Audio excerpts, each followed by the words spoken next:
Saludcast, el podcast del talento humano en salud.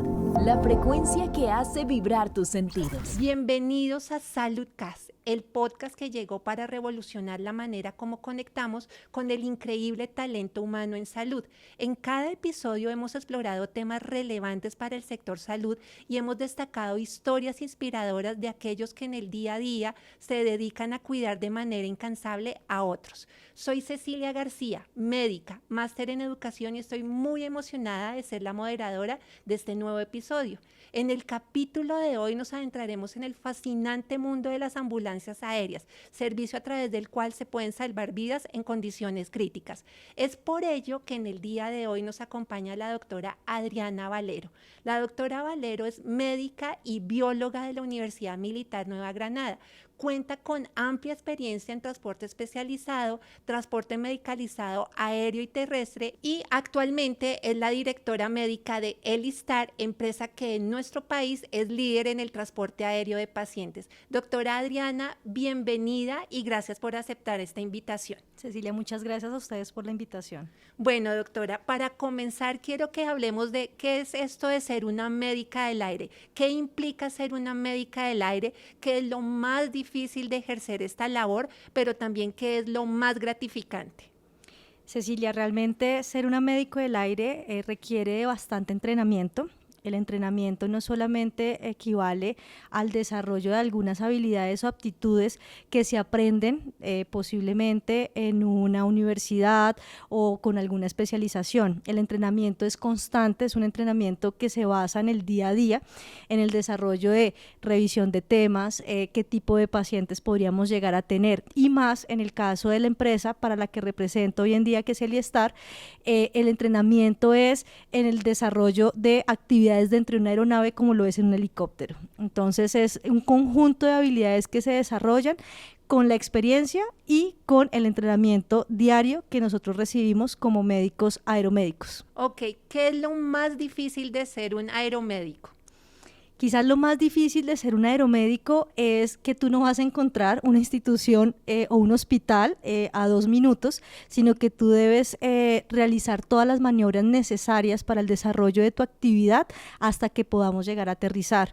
Un aterrizaje puede llegar desde el momento en que tú lo pides o lo necesitas, puede llegar a ocurrir 15, 20 minutos después y eso si tienes cercano un aeropuerto que te pueda llegar a prestar los servicios que requieres para sacar ese paciente adelante. El tiempo nos apremia bastante, entonces llegar nosotros a acompañar a un paciente en estado crítico hasta donde debe llegar, sin importar que nosotros tengamos las herramientas necesarias. Digamos que en un hospital tú puedes encontrar una jefe de enfermeras, puedes encontrar el terapeuta respiratorio y otros especialistas. Aquí no, nosotros solamente estamos acompañados de un auxiliar de enfermería, una PH o un jefe de enfermería y el médico.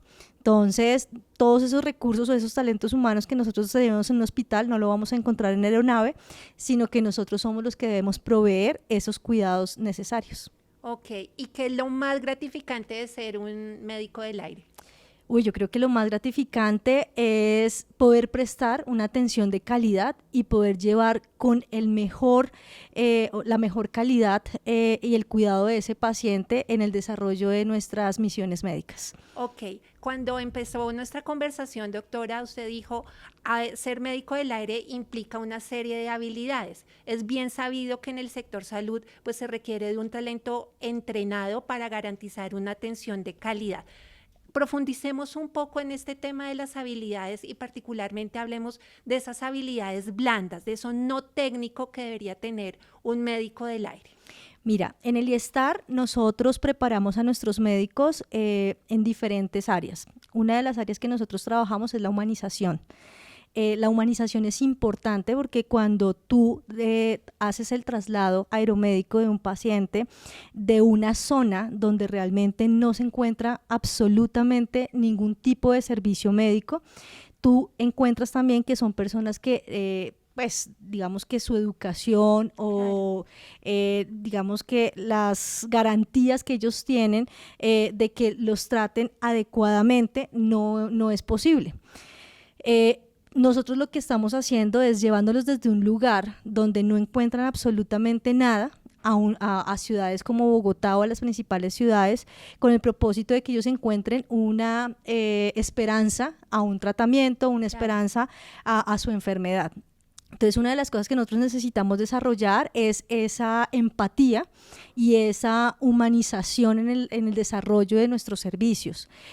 Nosotros en el IESTAR también enseñamos a nuestros médicos el desarrollo del transporte aeromédico a través de un curso que nosotros denominamos como Ambulancia Aérea, Medevac y SAR. Allí ellos aprenden absolutamente todo lo que se requiere para el desarrollo de una operación en el aire, entre ellas la comunicación entre los pilotos, la comunicación en la cabina médica, el desarrollo de las actividades con la mayor seguridad operacional, nosotros a eso le llamamos SMS, y esta seguridad operacional lo que permite que la operación salga en las mejores condiciones para que no se corra ningún peligro, ni para la empresa, ni para la aeronave y mucho menos para el paciente o el familiar.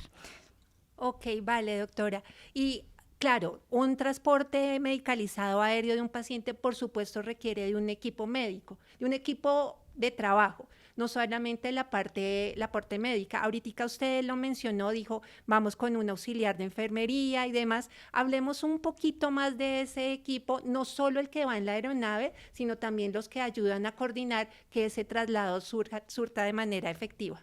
Claro, mira, Cecilia, para mí el equipo de trabajo inicia desde la presidencia de la compañía. Okay. La gerencia, la presidencia o toda la parte administrativa aporta bastante dentro de las operaciones aeromédicas cuando no te disminuyen o no te restringen los recursos para que todo se realice de la mejor forma. Entonces yo creo que la parte administrativa, desde la gerencia, la presidencia, las diferentes directivas de la empresa, permiten eso, que podamos volar con seguridad, podamos volar sin restricción de ningún tipo de recursos. Ya a nivel operativo, nosotros nos vamos a encontrar con los pilotos, piloto, copiloto, que también están entrenados en temas médicos. A ellos los entrenamos en reanimación cardiopulmonar, ellos tienen su curso de primeros auxilios y cuentan con el mismo curso que nuestros auxiliares de enfermería o el resto del equipo de trabajo, y es el curso de ambulancia aérea. Ellos juegan un papel fundamental. Entonces, cuando hablamos de ambulancia aérea, nosotros podemos hacer una comparación con las ambulancias terrestres.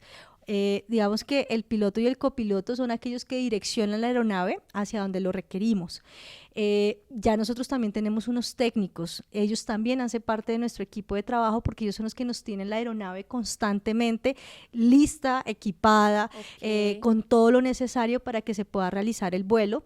Y ya digamos que la parte interna, administrativa, financiera, pues es la que al final genera todo el proceso de facturación y lo que se requiere pues para nosotros poder continuar trabajando. Entonces creo que es una empresa completa digamos que al desarrollo de una operación aérea desde su inicio hasta su final, incluye a cada uno de los miembros de esta. O sea que en la aeronave, ¿cuántos van? ¿4 personas del equipo? Nosotros vamos 4 personas, hay algunas aeronaves, acordémonos que la ambulancia aérea, y te recuerdo Cecilia, somos la única ambulancia aérea de tipo ala rotatoria en el país, pero nosotros también efectuamos el desarrollo de algunas otras operaciones, les llamamos Medevac, pero pues también le tenemos un nombre que se llama traslado aeromédico. Esto se realiza en otro tipo de aeronaves, donde sí podría llegar a incluirse dentro del equipo de trabajo un técnico. Entonces podrían ir 4 o 5 personas dentro del desarrollo de estas actividades. ¿Cuál es la diferencia entre Medevac y traslado aéreo? Entonces nosotros el traslado aeromédico es aquel que vamos médico, personal de salud, o sea médico, paramédico o auxiliar de enfermería, y con los equipos médicos. ¿Listo? Pero cuando hablamos de una ambulancia aérea, nosotros ya lo hablamos desde una aeronave que se encuentra habilitada ante la Secretaría de Salud por el Ministerio de Salud y Protección Social, y esta ya está definida para realizar este tipo de funciones. O sea, uno es un traslado simple, por decirlo de alguna manera, y el otro ya es un traslado medicalizado. Así es, con ambulancia aérea. Ok, listo, doctora. Hablemos ahora entonces, siguiendo como con la lógica con la que venimos, hablamos del médico, de cómo su entrenamiento, qué habilidades, que por supuesto no se mencionó, pero me imagino que hace parte de ese entrenamiento todo lo que tiene que ver con trabajo en equipo, no solo comunicación, sino trabajo en equipo. Entonces hablamos de las habilidades del médico, hablamos de cómo está conformado el equipo de trabajo. Ahora hablemos de equipo, pero en términos de infraestructura. A hoy, ¿cuáles son los requisitos de habilitación para una empresa como la que se dedica Elistar? Bueno, para que Elistar sea hoy en día una empresa que pueda prestar los servicios aéreos, tiene, digamos que, dos entidades que la regulan. Una de las entidades es la Aeronáutica Civil. Nosotros nos regulamos a través de algo que se llama el RAC, que son los Reglamentos Aeronáuticos de Colombia. Y adicional, como cualquier otra institución prestadora de servicios de salud, tiene que estar regulada por el Ministerio de Salud y Protección Social, y nos regimos igual con toda la habilitación que se requiere a través de la resolución 3100. Esto es lo que nos indica digamos que nosotros debemos tener unos procesos prioritarios que permiten el desarrollo de la seguridad del paciente, tenemos que tener la capacidad instalada necesaria para el desarrollo de estas operaciones, tenemos que también contar con una infraestructura y unos documentos que permiten que nuestro personal médico tenga todos los recursos necesarios para desarrollar su actividad adecuadamente. En el tema del reglamento aeronáutico colombiano, nosotros también contamos con algo que se llama el Manual de Ambulancias Aéreas, y este manual es como la Biblia para nosotros en el desarrollo de estas actividades. Toda esta infraestructura, por ejemplo, para que Elistar pudiera habilitarse, costó más o menos casi entre dos años más o menos el desarrollo de esta actividad. Hay unas fases por las cuales deben pasar las aeronaves para que puedan desarrollar esto. Cuando nosotros vemos un helicóptero, nosotros pensamos que el helicóptero pues sirve para volar nomás, pero no, acá tuvimos que hacer unas modificaciones una modificación a nuestra aeronave para que los equipos médicos que se encuentran allí pues sufran la menor cantidad de vibración, claro. No se descalibren fácilmente. Entonces realmente Elistar ahorita cuenta pues con una infraestructura física, pero que también nos tocó hacer modificaciones a la aeronave que se habilitó como ambulancia aérea. O sea, hay que cumplir requisitos desde el Ministerio de Salud y desde el tema de aeronáutica. Así es. Doctora, ahora sí, cuénteme cuál es el proceso de inicio a fin del traslado de un paciente, pero así súper mega detallado para que le quede claro a nuestra audiencia. Claro que sí, mira. Elistar tiene algo que nosotros le llamamos a esto un procedimiento para la activación de un vuelo ambulancia aérea. Okay. Este procedimiento inicia desde el momento en que se recibe la llamada de la persona o de la entidad que requiere nuestro servicio. Cuando se recibe esta llamada, lo primero que hacemos es solicitar información del paciente y de la zona donde se encuentra. Okay. ¿Por qué hablamos aquí de zona? Si ustedes se dan cuenta, la aeronave de nosotros tiene una connotación, es que es de ala rotatoria. ¿Esto qué quiere decir? Que puede aterrizar en cualquier parte del país. Okay. ¿Sí? ¿Por qué? Porque las aeronaves de ala fija, que son las avionetas o los aviones, ellas pues requieren de una pista para poder llegar a un sitio en especial. En este caso nosotros solamente debemos contar con un área de aproximadamente 14 a 15 metros a la redonda que esté despejada para poder aterrizar. Entonces, por eso es importante que en esa llamada nosotros sepamos dónde tenemos que llegar. Cuando nosotros ya sabemos a dónde debemos llegar con unas coordenadas, estas coordenadas se le entregan a la dirección de operaciones. Ellos son los encargados de definir si podemos llegar a ese sitio, si podemos aterrizar allá o si tenemos que hacer alguna modificación en el sitio donde nos vamos a encontrar con paciente. Y desde el área médica, nosotros tenemos que revisar que el paciente tenga todas las indicaciones necesarias y que no vaya a tener ninguna adversidad del traslado por su estado de salud. Okay. Algo importante es que si el paciente no tiene no tiene otra forma de llegar a una institución prestadora de servicios de salud, es obligatorio para nosotros llevarlo. No hay un no en este caso. La única forma para que nosotros podamos decir que no es que se ponga en riesgo la vida de la tripulación, Okay. O por el aterrizaje o porque tengamos algún problema de orden público en el sitio donde vamos a aterrizar. Ok.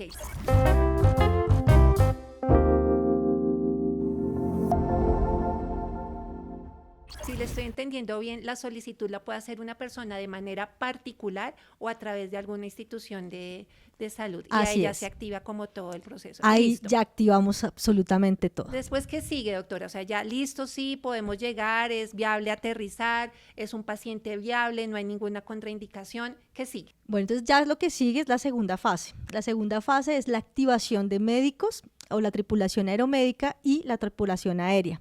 La tripulación aeromédica lo que se encarga es de revisar que todos los equipos se encuentren en adecuada posibilidad de desarrollar la actividad sin problemas. ¿Esto qué quiere decir? Una buena carga, que tengamos los dispositivos necesarios para hacer el vuelo que se requiere, que el oxígeno, haya la cantidad de oxígeno necesaria para realizar ese vuelo.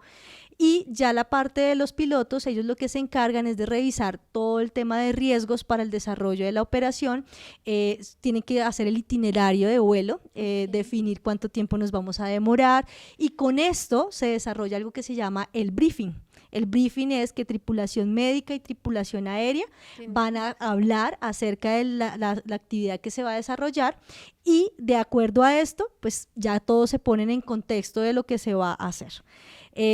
De ahí inicia el proceso del traslado, o sea, empieza la aeronave a realizar el vuelo, y cuando ya llegamos ahí en la zona, activaríamos la fase 3, que es el transporte aeromédico de ese paciente. Simplemente se hace la valoración del paciente, tenemos que realizar, nosotros tenemos que mirar cuáles son las condiciones del paciente, qué es lo que requiere, y en ese momento nosotros estabilizamos ese paciente para poder hacer el desarrollo del traslado. En algunas zonas, por temas de peligro, zonas de conflicto armado, este paso debe ser muy corto. Nosotros no podemos digamos que alargar mucho ese tiempo. Digamos que el piloto le dice a uno, doctora, tiene 10 minutos porque necesitamos salir volando de una vez. Entonces lo que hacemos es agilizar el tema, y todo, digamos que todo el proceso de estabilización se hace dentro de la aeronave, en vuelo hacia el lugar donde vamos a llevarlo. ¿Cómo se hace la coordinación con los equipos de atención de emergencias en tierra? O sea, ¿cómo es esa conexión y esa comunicación para que esa fase se pueda llevar de la manera más expedita posible? En la fase 1, nosotros tenemos que, cuando ya tenemos acceso a toda la información del paciente y hacia dónde lo debemos llevar, en esa fase nosotros tenemos la posibilidad de hacer la activación terrestre. Esa activación terrestre es llamar a la institución a donde va a llegar el paciente y llamar a las ambulancias. Hay algunas ciudades donde todo se maneja a través del CRUE. Entonces, lo que se hace es la comunicación directa con el CRUE, se indica qué tipo de paciente se va a llevar, a qué institución, y ellos hacen la activación.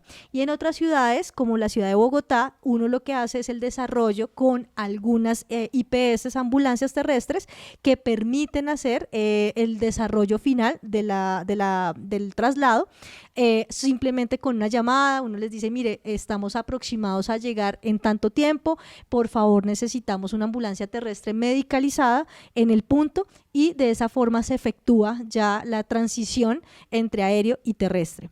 Es importante también decir que algunas zonas del país no cuentan con ambulancias medicalizadas.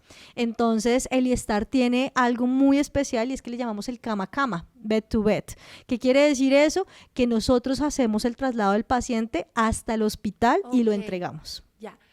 ¿Dónde aterriza la aeronave en ciudades como Bogotá? O sea, ¿se necesita un helipuerto o dónde es el aterrizaje? Realmente el aterrizaje se requiere algo que se llaman helipuntos, o también requerimos de helipuertos. Esos helipuntos son sitios específicos que la aeronáutica civil ha definido en los que se pueden llegar a aterrizar, o ya en helipuertos que tienen una base, una estructura, tienen una connotación muy diferente. Pero lo que te digo, realmente lo que más se requiere aquí es que contemos con un espacio, que no hayan personas alrededor, que no hayan obstáculos, para que nosotros podamos aterrizar con seguridad. Bogotá pues realmente está al Dorado, tenemos tenemos Guaymaral, una de las indicaciones donde podamos llegar. Creo que la clínica Fundación Santa Fe tiene un helipuerto, pero hay que tener en cuenta es las medidas, el peso de la aeronave, si la aeronave puede aterrizar en ese punto o no lo puede hacer. Listo, Doc. Entonces, en el helipunto se deja el paciente y ahí ya lo recoge una ambulancia medicalizada. A veces esa ambulancia es proporcionada también por el ISTAR, ¿verdad? Sí, realmente el ISTAR es quien se encarga del desarrollo de toda la actividad. Ok. ¿Qué quiere decir esto? Desde el momento en que nosotros tomamos la llamada hasta la finalización del servicio, que es que el paciente llegue a la institución prestadora de servicios de salud que se requiere. Quiero contarte que el ISTAR también ha hecho aterrizaje en algunos hospitales. Por ejemplo, en Cúcuta, en algún momento llegamos a la Clínica Duarte. Ellos tienen su helipuerto y eso permitió que nosotros lleváramos al paciente, pues, directo, o sea, simplemente era que una camilla de la misma clínica lo bajaba hacia donde tenía que llegar. Okay. Entonces, digamos que eso es lo más asombroso y lo más bonito del desarrollo de esto, acortar el tiempo de atención médica que requiere una persona.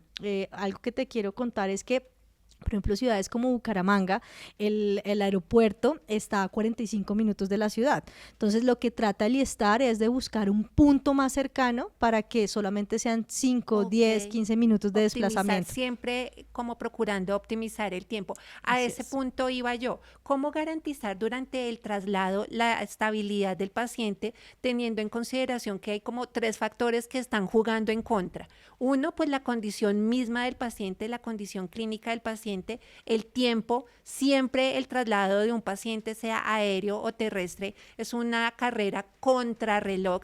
Y lo otro, las condiciones meteorológicas del país, que podemos estar frente a un día súper soleado y en 10 minutos estar en medio de una tormenta. ¿Cómo se juega con esas variables?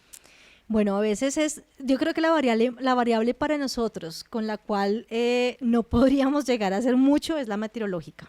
Sí, porque lo que tú dices es cierto. Ciudades como Quibdó se pueden nublar en pleno, yo creo que 10, 15 minutos y ya tú tenías un aeropuerto abierto y ya está cerrado. Entonces, creo que la meteorología es la que genera la mayor barrera para realizar un traslado aeromédico justo con el tiempo que se requiere. Ante eso sí tenemos que decir que no. Cuando nosotros hablamos de que se cierra un aeropuerto o que una ciudad no tiene las condiciones adecuadas para poder aterrizar, pondría en riesgo nuestra operación a través de la seguridad operacional. Entonces hace parte un factor de riesgo que nosotros no podemos ni mitigar ni podemos hacer absolutamente nada. Pero ya el resto tiene que ver mucho con el entrenamiento, Cecilia. Yo creo que volvemos a lo mismo que iniciamos, y es que cuando nosotros tenemos médicos, pilotos, técnicos entrenados en este tipo de actividades u operaciones, es lo que nos ayuda a nosotros a poder tener en cuenta que el tiempo es oro, ¿sí? Y que el paciente en estos momentos requiere de una atención inmediata o rápida. Una de las cosas que desde la alta gerencia del ISTAR que se busca es poder brindarle al país una ambulancia aérea donde esos 60 minutos o esa hora de oro que se debe manejar sea utilizada para el desarrollo de algunas operaciones en el país que requieran esa rapidez, ¿sí? Y eso es lo que nosotros le apostamos a un futuro, que digamos que todas las entidades de salud puedan entender la necesidad de esto. Quizás en países como España, Francia, sí, yo creo que el número de helicópteros ambulancia que hay son 60, 70. Colombia tiene solo uno.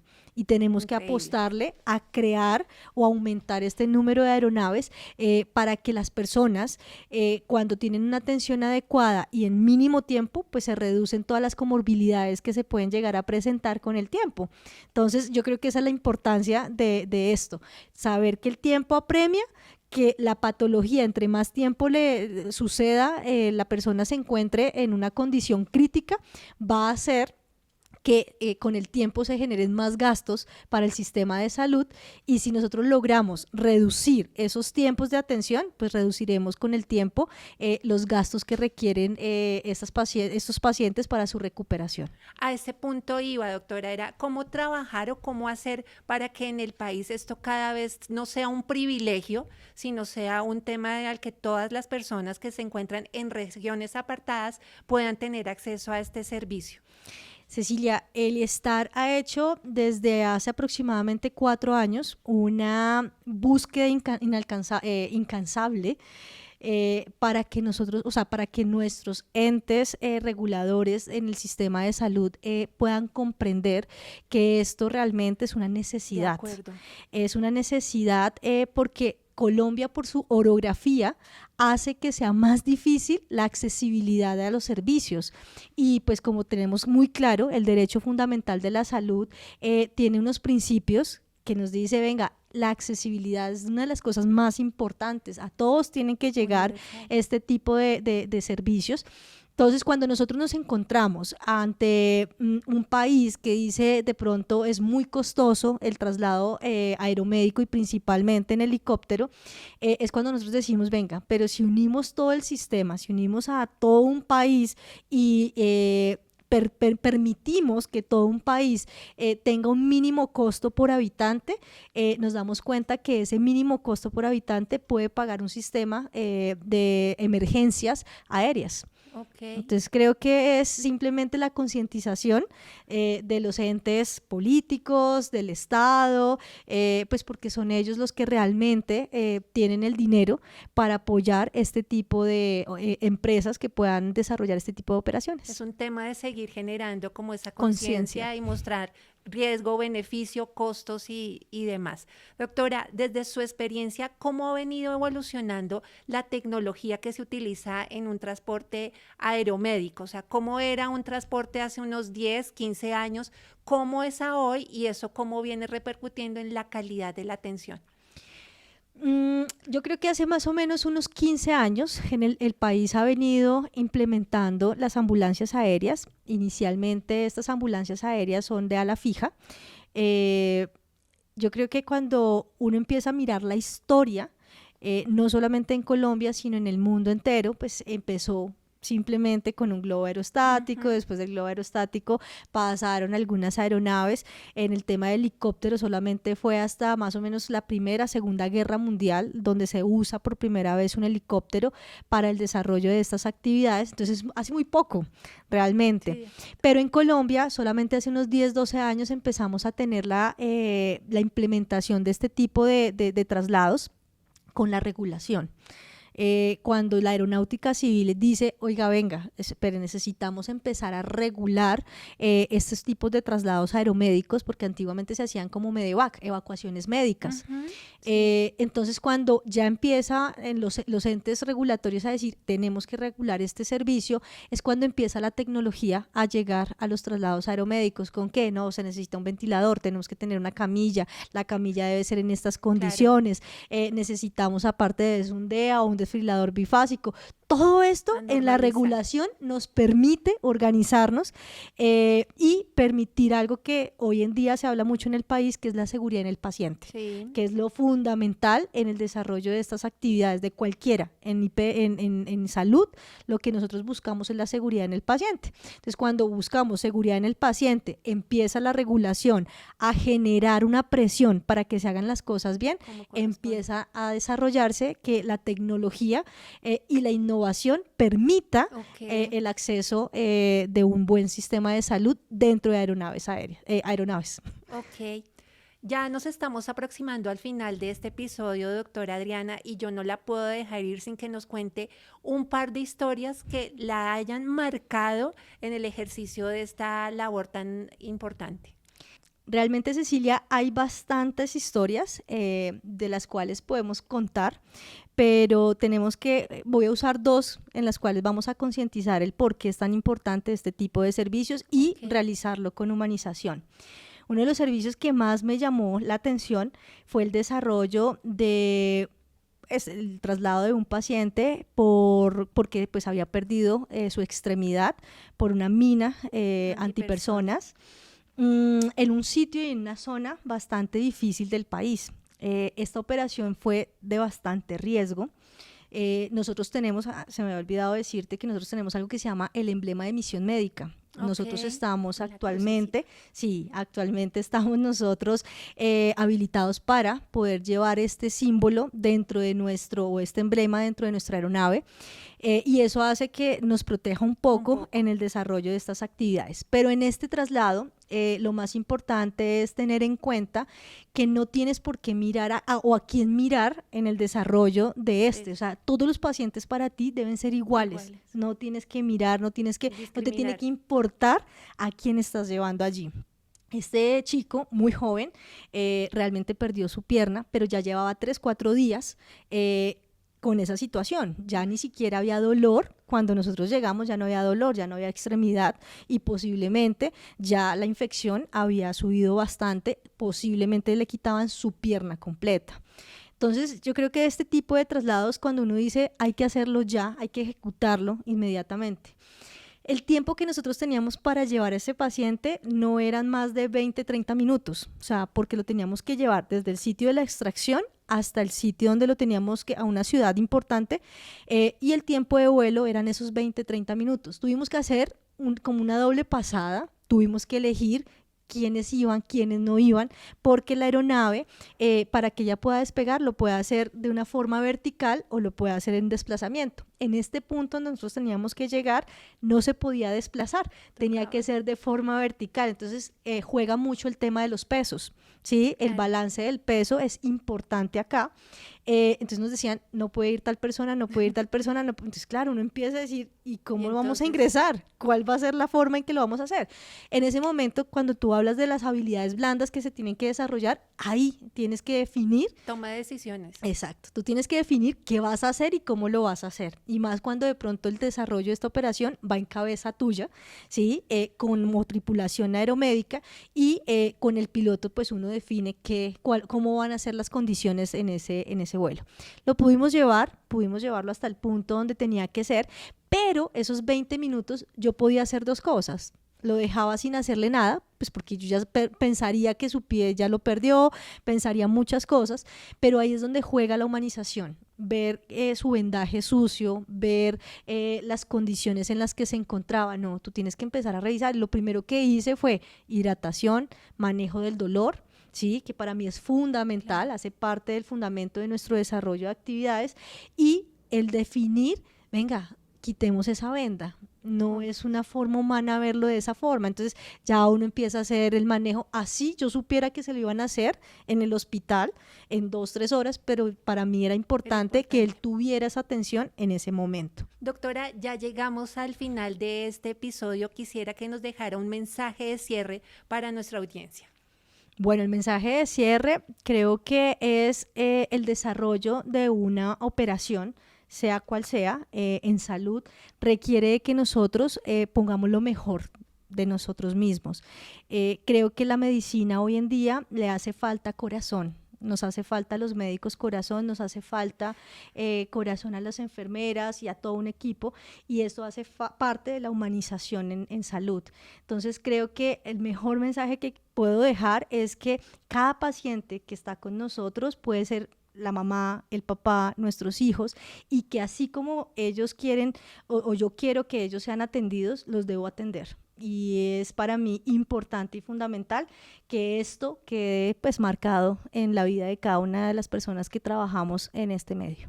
Doctora Adriana, muchas gracias por su tiempo, por habernos explicado esa labor tan divina que hace en el día a día.